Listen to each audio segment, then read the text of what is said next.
Yeah.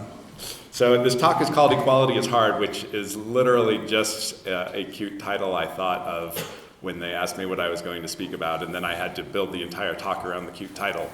And it turned out to be a ridiculously harder subject than I had even begun to anticipate, as we will see. I don't know if you guys are familiar with NLab, but NLab is one of these places where time goes to die once you develop any sort of interest in category theory and associated subjects. Just give up. You just sit there just melting into the keyboard. And this is just a little excerpt. And the main point of this is that I'm not going to sit here and try to summarize all this stuff. That's both I would fail and you would not be entertained. So, but I am going to try and hit on a couple of subjects related to equality that I think are grossly under-recognized. So, and if there's a certain absence of coherence to this talk in its entirety, you should see that as a sort of a statement about the difficulty of maintaining a coherence condition in the face of other problems, not so much incoherence per se. Why do we care about equality? Well, this is really why we care about equality, in my opinion, is that substitution is the basis of everything. Right? Like the only thing that makes functional programming, okay, only is not quite right, but the key thing that makes functional programming easier, more predictable, more reasonable about, relative to sort of classical programming, imperative programming, whatever, is equational reasoning, which depends completely on substitution. So you must be able to know with confidence that these things are still equal after you replace things that you think are equal with other things. And that the repetition of that process is how many things are accomplished. So we have to know when a thing is equal to another thing. But the general question of what that means and when it's true is really difficult, complicated, and full of hidden assumptions that will burn you if you do not become aware of them. Boolean values in a nutshell. The meaning of a question is the method of answering it. Tell me how you are searching, and I will tell you what you are searching for. What is he saying? It's very deep. I don't know either, but I hope it's relevant to this question. What he's saying is basically like by what you search for, you determine what you find. In the context of Boolean values, this has a very stark meaning. It means whatever it is you're asking, the only answers you can get are yes and no. And so you had better make sure that your questions are amenable to yes or no answers, or you will receive lies, because there's no way not to lie if the only things you can say are yes and no, and you don't like either answer. Some questions or statements that are difficult to assign a truth value to or a yes or no answer, right? And these are increasingly less hypothetical. You may recognize the third one. The second one is also a great favorite among logicians and people who wonder about well-foundedness, and they all, though, are illustrating something very important, that there really is always a third answer other than yes or no. In general, that third answer is, I can't say anything, just stay back, man. You either cannot or will not give an answer to that question because it would not be accurate. And so silence is an answer in a form. It's just that you're not quite sure when you've heard it in general. But there are other answers besides just the classic third value. There's a whole range of things you might like to say if somebody asks you a question intending for you to give a yes or no answer. I don't know yet, I forgot, felt like the cache was evicted. Pretty sure, which is actually really important, as we will see later. Doubtful, which of course is bang, pretty sure. And I wouldn't advise putting it that way. And that question doesn't make any sense, which is tremendously important, it's basically saying type error, right? Like your question does not compile. Now, if you can't say your question does not compile, you are driven into a realm of madness. And yet, again, with a very typical programming language equality, you are driven exactly into that realm of madness. Category theory in a nutshell.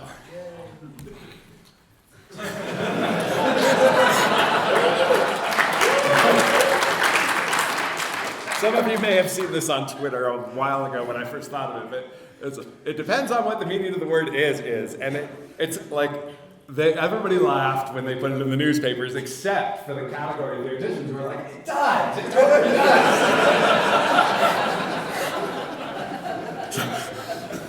And it totally, this literally is the foundation of category theory. It's like, it's not a joke, it's truly the question, right? Like, what does it mean? What does is mean, right? So category theory has the brilliant innovation of letting us, as they say, dim the lights on what it is for one thing to be equal to another thing, and to take a more, a view that allows us to group things together if they are equivalent up to canonical isomorphism.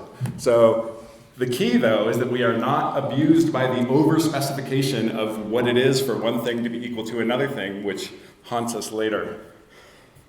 Not that Clinton was really thinking of that stuff, but maybe, who knows?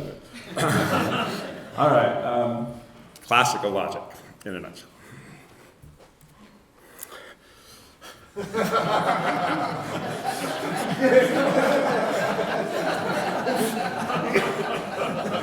Two truth values ought to be enough for anybody. And even when we try to improve on classical logic, we end up often having only two truth values. It's a problem. So the real problem with two truth values is not so much the existence of a true and a false as it is the way that we allow them to feel like they know one another. Right? The real question is whether not false is true, and there is a whole range of different decisions you can make about that statement, and you lead to whole ridiculously large areas of mathematics as you make just unassume those things. So those little symbology up there is saying that, like in classical logic, they're equivalent, P and not P. In intuitionist logic, P implies not P, but not the other way around. So you cannot say, like, just, I know that this thing is not true, therefore it's true. Right? That's not true. But similarly, and so everybody, for the most part, will have heard on some level of intuitionist or constructivist mathematics. Intuitionist is like a form of constructivist mathematics. But you hear a lot less about paraconsistent because it really violates our intuitions more strongly than intuitionist does, I guess, if it's sensibly enough. It's called unintuitive math, I guess. But paraconsistent allows you to be both true and false simultaneously, which sounds nutty until you look a little closer, and then it seems really reasonable. Because what a paraconsistent logic is what they call inconsistency tolerant. And so I'll get into what that means specifically in a little bit, but it's very appealing not to suffer a total breakdown in the way that the logic we typically use does in the face of something being inconsistent. So, yes, even if it's not false, that doesn't make it true, versus even if it's true, that doesn't mean it's not false. So let's just negate a statement twice and see where we get, right? He's certainly attractive. He's certainly unattractive. He's certainly not unattractive. Now, I think you would be hard-pressed to argue for the equivalence of the first statement and the third statement. And yet, those are both extremely reasonable negations, right? Like when you see them side by side, you say like, oh, you're not reversing the first negation, but so what? Because that's not what you're ever doing the rest of the time either. Right? You're just negating something and then you're negating it again. You don't sit there corresponding your negations to make sure they actually are canceling negations. The key here being that what it means to negate a statement is, especially in natural language, often abundantly unclear. And there can be multiple interpretations which are certainly not invertible. The boss has accepted my plan. The boss has rejected my plan. The boss has not rejected my plan. I think people can and have attempted to equate the third with the first. And the person that is not keen on that is the boss. There is evidence he is at fault. There is no evidence he is at fault. There is no evidence he is not at fault. And in this one, it's really like quite straightforward, the negations. It's just like where the no slips in really gives you some different notions of what's happening. It's interesting, they make a comment on the NLab page about this stuff, that you can interpret negation in intuitionist as denial, but in paraconsistent as doubt. So, and that in a court of law, you can get from a preponderance of the evidence to beyond a reasonable doubt via double negation in paraconsistent logic. So it's like, so there are applications that are reasonably intuitive, even in the one that's not called intuitionist. So I know you're all thinking, well, yeah, big deal, natural language. Everybody knows natural language is ambiguous, but we work with beautiful symbology all day, and it's clean and pure, and this doesn't happen. But when you program, like even if you program in like Agda or whatever, you're still like things, when they mean things, they tend, eventually the meaning trickles up to mean something to you. It means something in like your life. Right? And once you're there, you have this problem. Not that you don't have this problem before that as well, but especially you're never free of sort of the semantics of what something means to a human. And negation is abundantly just unclear in the context of natural language. So, you know, the simple thing to do would be to like severely limit its use. But at the very least, we have to know the difference between a thing that was positively asserted and a thing that we got to by deriving our way there from the absence of a thing being positively asserted. But of course, this is the sort of reception one can expect from the mathematicians. And presumably the programmers, if you suggest complicating their simple logical models, because that is the great achievement of classical logic. It's really simple, right? It's wonderful to be able to just distill any expression, however arbitrarily complicated, down to a single bit. So like, that's really handy. Great. The problem is that it's often wrong. So it's like, you know, this simplicity and correctness, pick any one. I think the one to pick would be correctness. I don't know if anybody recognizes that guy, but he really has a serious look on him about this subject. But it's, you know, it's funny, like how tightly people cling to stuff, right? It's because it does seem like, why would you want to introduce complexity into like the one little corner of programming that's ostensibly really simple, like Booleans? How complicated can you make a single bit? Well, really complicated, but with some reason. It's that's Hilbert, David Hilbert. Object-oriented equality in a nutshell.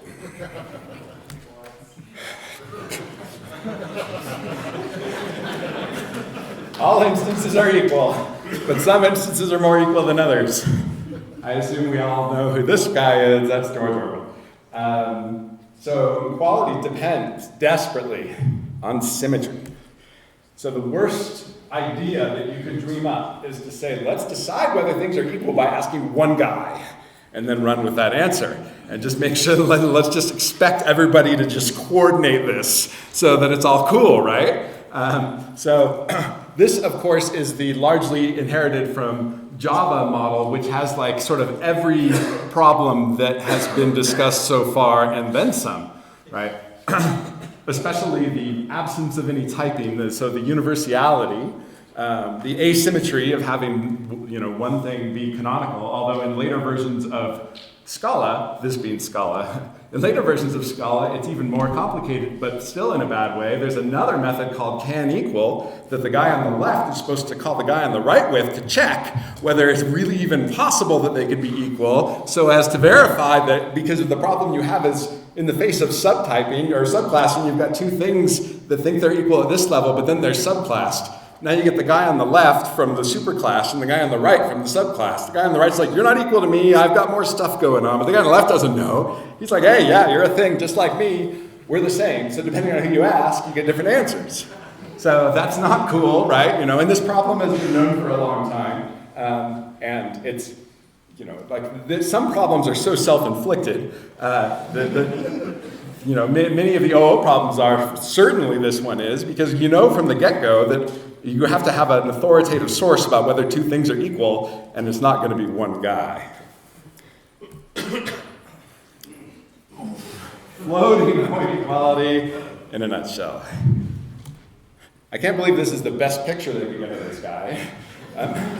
The worst form of inequality is to try to make unequal things equal. That's Aristotle. So, of course, you're like, oh yeah, here we go. He's out of material. He's picking on floating point, right? Everybody already knows that you can't do anything with floating point. Okay, sure. So why is it that in literally every language with very few exceptions, all right, there are exceptions, there's an equals method on floating point values? Why will it allow me to ask whether 0.1 is equal to 0.1?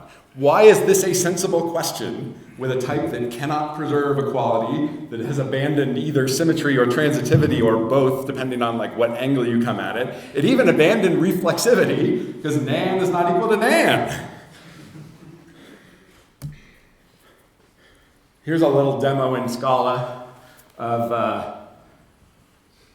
adding the number 0.1 9 times versus an infinite stream of, so that's the one I described. So first we have 0.1 times 9, and then we have 0.1 plus 0.1 plus 0.1 up to 9 times. And then we have a big decimal created from the string 0 point digit, which the purpose of this being to actually, in principle, be accurate. And then let's see how they lay out. So it isn't just that there's like falsity in there. There's the absolute unpredictability of it. Like who could, from first principles, even with an exhaustive encyclopedic knowledge of IEEE 754, write that chart and say, well, here's where that's going to break down. I mean, I love the way that it goes into falsehood and then like steers back into truth for a while before the wheels start coming off to the left and right.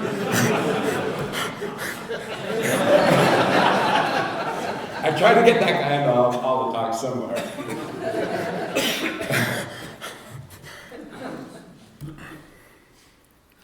Booleans without totality. What do I mean by that, Booleans without totality? I mean that it's plausible that you could ask a yes or no question in a context where you can prove that the answer is coming. The difficulty truly sets in when the silence forever remains a possibility when you ask. All right, so this is to illustrate what's wrong with this situation. Since I sang last year and I got back, I'm not going to sing, but I'm going to read it. Here we go. He said to his friend, "This British march by land or sea from the town tonight.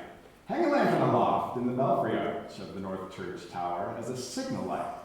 0 if by land and 1 if by sea. And I on the opposite shore will be." Now let us consider, had this, because lamp oil was very expensive at the time, and it's, there was a war on, and conservation was important. You would not just blithely do extra lamps for no reason. So why would you not have 0 if I land 1? Why is it 1 if I land and 2 if I see? Well, maybe they were aware that the guy might get shot on his way up to hang the lamps. And that situation needed to be distinguished from the one where you got either a lamp or 2 lamps up there. That is a 3-value logic in the real version, 1, 2, and the unstated 0. This is a 2-value logic, and it's a problem because, as they say, absence of signal is not signal of absence. Overspecification.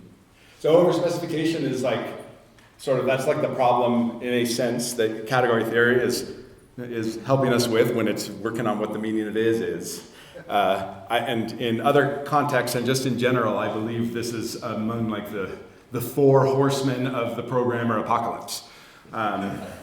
Like, for instance, the fact that in a non-Haskell language, when you write a method, you are specifying that like each of these statements follows the previous one, even if that has nothing to do with your logic, like you're over sequentializing, right? So you are now have created a bunch of unintentional semantics to the thing, right? You would like, say, as in Haskell, right, where if like you don't have a data dependency on the statement before you, you are not saying like this has to come after that, right? Like according to some notion of after. But in, say, Java, Scala, whatever, you are doing that, and it's not, and so even though you don't want to say that, you have no mechanism not to say that. And therefore, those semantics follow that code around eternally, and things come to depend on that exact state of affairs, and now you change it, and those things break, and you're like, well, I didn't want to say that. I wanted to be protected from that, but you couldn't be. Anyway, this is one of many examples of where over-specification is a big problem. You must be able to say exactly what you wish to say, but no more. And no more is really a problem. Here's our deep fellow from earlier, who also told us what you're looking for tells you, or how you're looking tells you what you're looking for. The difficulty in philosophy is to say no more than we know. It is also the difficulty, I could have strike through that on and put in programming. I did that in a later quote, so we'll translocate that. So we have this process with Booleans, with like things that we imagine to have a true or a false reality. We say that and we start cooking them, right? Like we're like orchestrators of Boolean values. You, come here, and then you merge them all up into just like this one beautiful bit. And you hand it to another guy who's doing something similar, right? And this is just duplicate. If you ever follow the provenance of a Boolean backward to everything that influenced its eventual value, it can be quite nutty.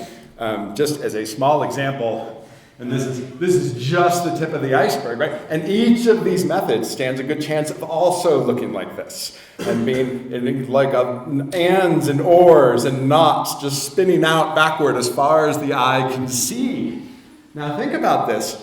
Every single one of those single bits, a determination had to be made. This is definitely, absolutely true, or it is definitely, absolutely false.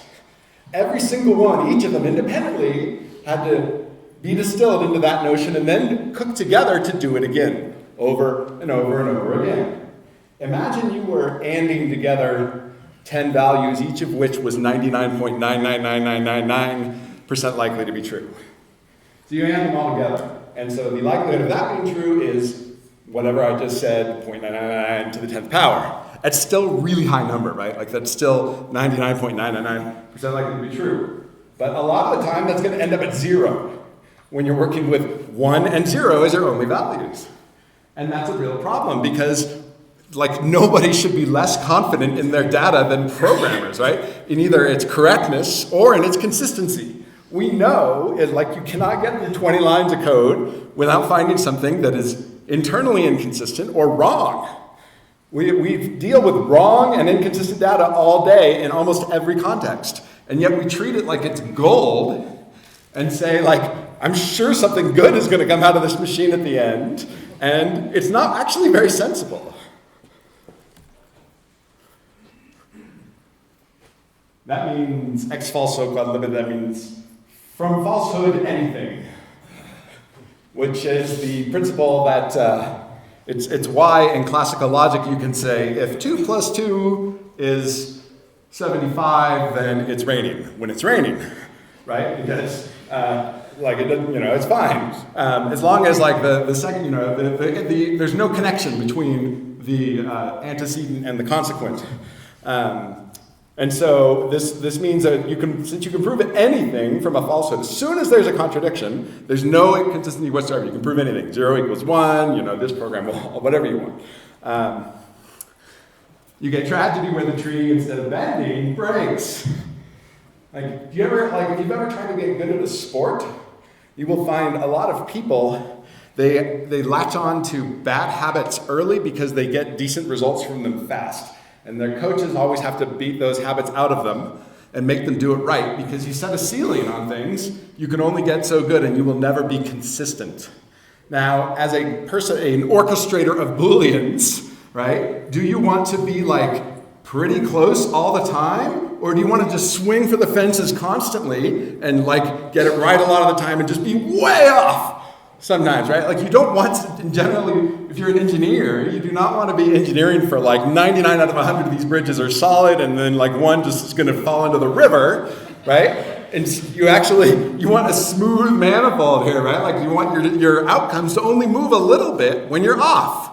But with 1 and 0 as your only values, you can't just move a little bit. You have to move a lot. You have to move the whole way from 1 to 0. It's the only other place to go. So that's the principle of explosion, that from falsehood, anything. And that's specifically the basis of a paraconsistent logic that it rejects the principle of explosion. It says like, well, it's not true. We won't both say you can be false and true simultaneously, so a contradiction is okay. It just means a contradiction. It means that there means it's not just a thing is true, a thing is false. Maybe it's both, right? Maybe it's neither. That's completely meaningful. There's any number of statements that one can plausibly say are both true and false. And think how much better behaved your system is if rather than when it seems like a thing is both true and false, you just carry that knowledge around with you rather than just like let everything go to hell and say, we can prove anything now, man. It's chaos. Cats chasing dogs. Why stop at 1? So I found it very interesting to think of logic as a system for preserving a property, and then to broaden one's perspective on what property that is that one is hoping to preserve. Because the typical classical logic Boolean requires us to pursue truth, and also the implicit assumption there, though, is that we know what truth is. And so what we are preserving is the knowledge of, we knew what was true, and so we preserve that all the way through, and we end up with another thing we know is true. And then the flawed premise there is that we knew what was true in the first place. Intuitionist logic, by weakening double negation, preserves justification. It's not enough for something to be true. We got to be able to say why it's true. We have to be able to produce it. We can't just say like, well, there's got to be a thing like this because if there wasn't a thing like this, then, cats would be chasing dogs. You'd say like, no, this is a computer. We're computing. Compute it. Tell me what it is. You can't do that. It doesn't count, right? And then the other one, and of course there are many other possibilities here, but like these are all very interesting to me. I really like likelihood. I like those Booleans that would actually hang on to some notion of how true they were, right? And then there are other ones that work on the real number line, like fuzziness, right? So in addition to the idea of like it's this probable that I'm true, there's also the notion that like I'm this true, right? Like there's like fuzzy set membership. So it's like a thing is like a 70% member of that set, right? It's not that it's 70% likely that he's completely a member of the set, it's that he's a 70% member of the set. So there are even multiple notions to consider across the real number line. And, because these systems are likely to be much better behaved in the face of bad data, and because it is such a certainty, like in the sense of 1, not 0, that we deal with bad data, then maybe we should be thinking in that way.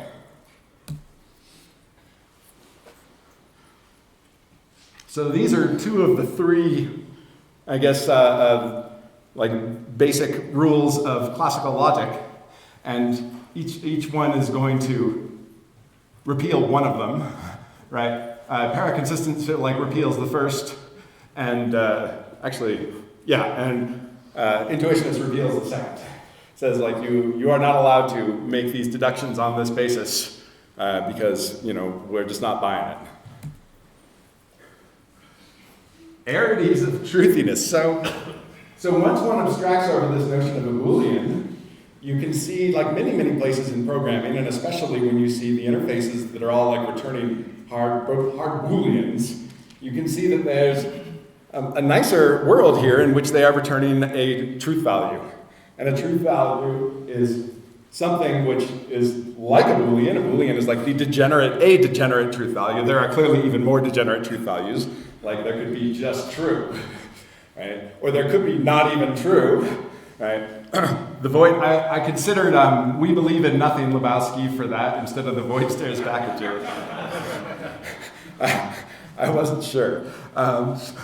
You are here, opt Boolean, or you can also look at that as bool or unit. I thought it was a better analogy to the $1 billion mistake if we look at it as opt Boolean. And of course, if you're not familiar with the $1 billion mistake, that's a reference to null. So because there is a sense in which we are saying here we want to be able to say that it's false, true, or null. We look at it that way, it doesn't sound so good, I realize. But that's only because of the way we deal with null, right? Like the notion of it isn't either of these values is an important one. The fourth one I really like also. You can ask these questions separately. Is it true? Yes or no? Is it false? Yes or no? So that gives us a total of 4 possibilities, right? FF, FT, TF, TT, and they mean different things, but they're all plausible. That's like you would actually encode a bunch of useful information if all of your Booleans worked like that versus the 2-value version. And then, of course, in addition to probability logic, there's possibility logic, which I won't get into, but is also very interesting. And there's a lot of good stuff to look at in this subject if you have the rest of your life to read about it. Setoids. I just like that word. So lift it up to the level at which we actually program. If we take sort of the lesson of category theory, which is let us not allow everything to be disrupted by these tight notions of equality, and let us group things according to their essential equivalence. It's essentially a separation of concerns is what category theory is accomplishing. It's saying that's not important. We want to talk about as if we knew what it is for a thing to be equal to another thing. We'll worry about that later. Let's see what we can say as if that wasn't a problem. That's a very programmer mindset right there. So a setoid is a set equipped with an equivalence relation. So which does this process, because that's what an equivalence relation does. It partitions the set into groups, and you can take one member from each group, and that's your real set. And that will now allow you to blur those unimportant distinctions and let you see things from the right level of abstraction. For instance, you could take the set of all integers and say equal modulo 4. And then you're left with 4 equivalence classes, and you can pick a representative member out of each of those. It might be 0, 1, 2, and 3, but it might actually be anything, because they're all going to act the same modulo 4. And now, another thing you get out of a setoid versus a quotient set is you're hanging on to both things, right? The one thing you see a lot in programming is you see the process where the set gets boiled down into a bunch of arbitrarily chosen representatives. But now this is a problem if you continue using this for anything else, because you've just chosen a bunch of stuff. But in programming land, it's likely that those qualities are going to come back to life in some form, right? Because we can inspect values and do all this terrible stuff that ruins all our theorems. So with a setoid, you're taking a principled approach. You're saying, I have a basis of things where there is an existing notion of equality, and I'm going to pair it up with this thing, which is my notion of equality, and that's how it's going to be in that thing. Whereof one cannot speak, thereof one must be silent. That could also be a good slogan on Twitter, I guess. Not a popular one, but a good one. So a setoid is a set equipped to an equivalence relation. There's a whole universe for everything in classical mathematics. So there's a better thing in some biased sense in intuitionist mathematics. So there's this thing called an apartness relation. Right? So the equivalence relation is taking I know what equality is, but the intuitionist says, I know what equality isn't, right? And so the apartness relation is essentially the same laws as the equivalence relation, which is to say reflexive, symmetric, transitive, but it's the inverses of all those. Irreflexive, actually it still has to be symmetric, right? It's irreflexive, symmetric, and then there's it's called, anyway, there's a name for the thing that it's not intransitive, it's transitive in the negative way. Antitransitive? What is it? Is it? Well, so antitransitive is but there's another word, a better word, but somebody knows it. I don't know. Anyway, we'll get back to it. It's really cool though, right? Think of the way science is done, right? you don't get to say like, I discovered like Newtonian mechanics because I'm Isaac Newton and that's how things are, right? We're done, right? You don't actually get to do that, right? You falsify things. You don't actually truify things. There's no word truify, right? You just say like, this is the best as we understand things right now, and then as soon as anybody can show anything that shows that's not true, it becomes untrue, right? So that, the intuitionist perspective is much more consistent with that notion than, the equivalence relation, which is more of a like, I know what's true. Boolean blindness. The use of a Boolean, you have to know its provenance, so that you can know what it means. That's a common McBride quote, I believe, by way of Robert Harper. But I think it makes a really good point. So Boolean blindness is about this terrible problem of, I got a thing and it's a Boolean. This is nuts, right? Boolean shouldn't be a type. Int isn't a type either. Neither is short, long, float and double are sort of, but barely, right? What these things actually are bit widths. And a bit width is not a type, right? Type has to have meaning. There's no meaning to Boolean. What does it mean? On or off, that's not the meaning, right? The meaning is the meaning you're ascribing to it, the way you're using it in your program. That's a type. That's a representation. Boolean's a representation. And so you should not disconnect that bit from what it means. So there's no good reason actually to use Booleans at all, not in the isolated sense. You should be using, at worst, predicates, right? Then you have cooked it, right? So if you have a function from A to Boolean, now that is a thing that we know is about A's, right? And so it's either true for some A's, it's false for some A's, but it doesn't leave us with a bit running around by itself that we have to figure out what it means later, right? And we can still do everything useful with predicates that we do with Booleans without having thrown away all that useful information. So even Haskell insists on sticking a little naked Boolean in there to come out when we ask it about two things via eq. And so here's just sort of a hypothetical scenario where, and we learn a new word here possibly, disequal. So that's interesting, right? But you need this word, right? Because inequality means something else, right? So the negation of equal is not equal, but disequal is the positive statement of not being equal, right? So this may seem like an unimportant difference, but it's not.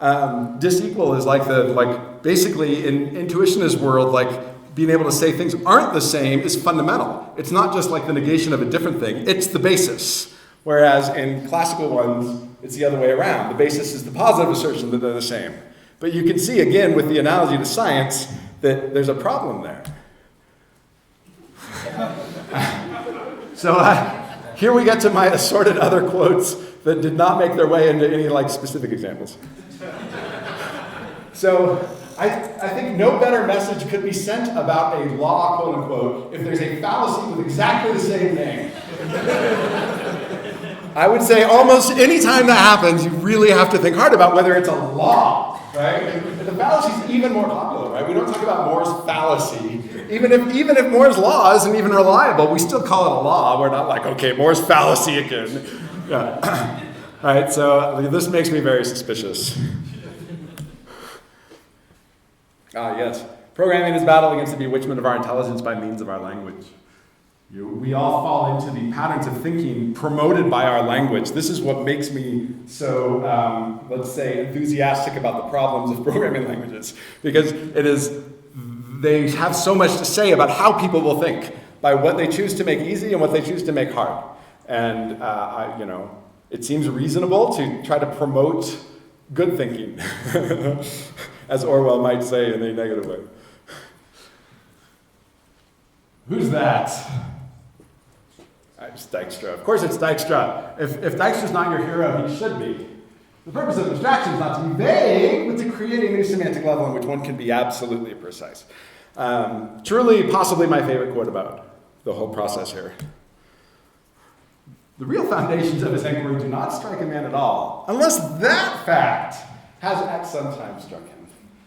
See, I find him to be very deep. What can I say? I guess I still haven't told you who he is yet, but I will.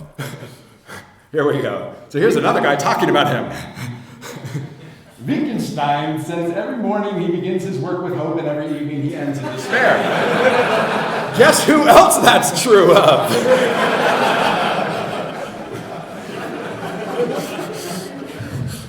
That's Bertrand Russell. This is my favorite. If a lion could talk, we could not understand it. Now that's really profound. That's really profound. That's the best. I mean, just let that sink in.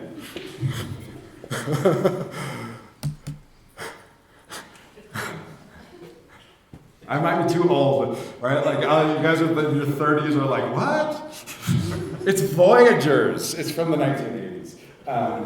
They would go around through history, like having adventures, and then at the end, they would always say that. If you want to learn more about, subject of this episode, take a voyage down to your public library. It's all in books.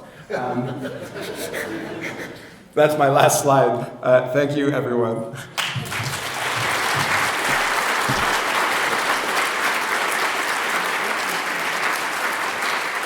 Hey, look at that. I timed it.